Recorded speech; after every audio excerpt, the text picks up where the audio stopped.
Salam, selamat malam. Kembali malam ini kita akan merenungkan firman Tuhan melalui renungan malam seiman tanggal 17 September 2020 yang ditulis oleh Ibu Catherine dan Pendeta Jonathan Kuntaraf dengan judul Bekerja Bersama. Kita tunduk kepala, kita berdoa.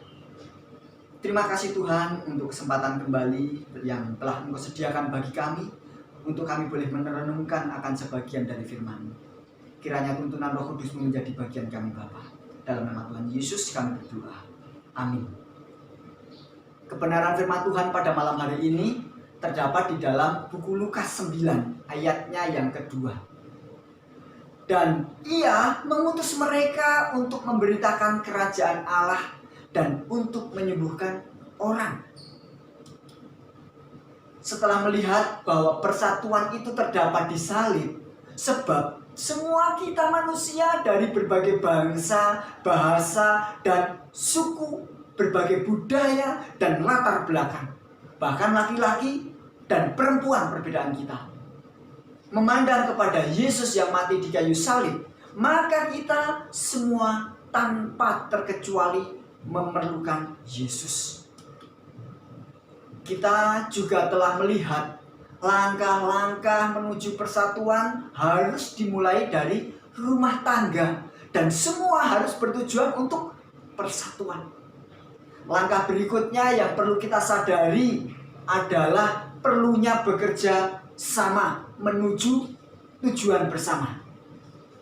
Gereja tidak akan mengalami persatuan sampai anggota gereja bertindak sebagai satu unit dan terlibat dalam memproklamasikan Injil Yesus Kristus.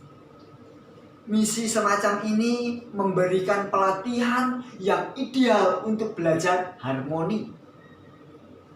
Ini mengajarkan bahwa percaya mereka semua adalah bagian-bagian individu keluarga Allah yang maha kuasa, dan bahwa kebahagiaan secara keseluruhan tergantung pada kesejahteraan setiap orang percaya. Dalam pelayanannya di dunia ini, Yesus menyatukan pemulihan jiwa dan pemulihan tubuh. Dan ketika Dia mengutus murid-muridnya pada misi mereka, di dalam Lukas 9 ayat 2 dan Lukas 10 ayatnya 9, Dia menekankan penekanan yang sama, berkhotbah dan menyembuhkan. Dengan demikian, gereja Kristus harus meneruskan tuas pengkabaran, pelayanan firman, dan tugas misionaris medis. Tidak satu pun dari fase-fase pekerjaan Allah ini harus dilaksanakan secara mandiri atau secara terpisah. Seperti pada zaman Kristus, keseimbangan bekerja bersama secara harmonis harus menjadi ciri tugas kita bagi jiwa-jiwa. Mereka yang terlibat dalam fase pekerjaan gereja harus bekerja sama dengan erat dengan jiwa mereka yang ingin memberikan undangan Injil kepada dunia dengan cara yang penuh kuasa. Beberapa orang merasa bahwa persatuan mengimplikasikan kondisi konsolidasi untuk efisiensi.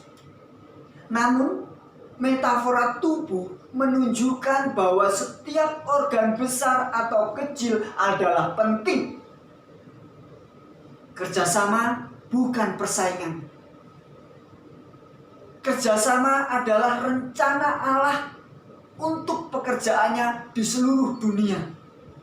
Jadi, kesatuan dalam tubuh Kristus menjadi demonstrasi kasih Kristus yang tidak mementingkan diri sendiri, yang begitu luar biasa disingkapkan di salib. Dengan demikian, bila ada perselisihan pendapat, pertentangan, atau bahkan pertengkaran di dalam gereja, kita harus memandang kepada salib. Dia yang berkorban dan menderita untuk kita masih dapat berkata, Ampunilah mereka sebab mereka tidak mengetahui apa yang mereka perbuat. Bila saja ada roh pengampunan dalam diri kita, maka kita dapat mengatasi perbedaan pendapat tersebut. Semua akan melaksanakan peranan masing-masing dengan tujuan bersama, pengabaran Injil Yesus. Marilah kita tetap bersatu dengan memandang salib Yesus setiap hari. Kita ucap syukur. Terima kasih Tuhan untuk firman yang boleh kami dengar pada saat ini. Kiranya tuntunan-Mu boleh menjadi bagian kami senantiasa, sehingga apa yang kami lakukan semua berkenan di hati-Mu. Inilah pengharapan kami Bapa. Kami serahkan doa ini ke dalam tangan kuasa kasih-Mu. Dalam nama Tuhan Yesus yang penuh kasih kami berdoa. Amin. Tuhan memberkati.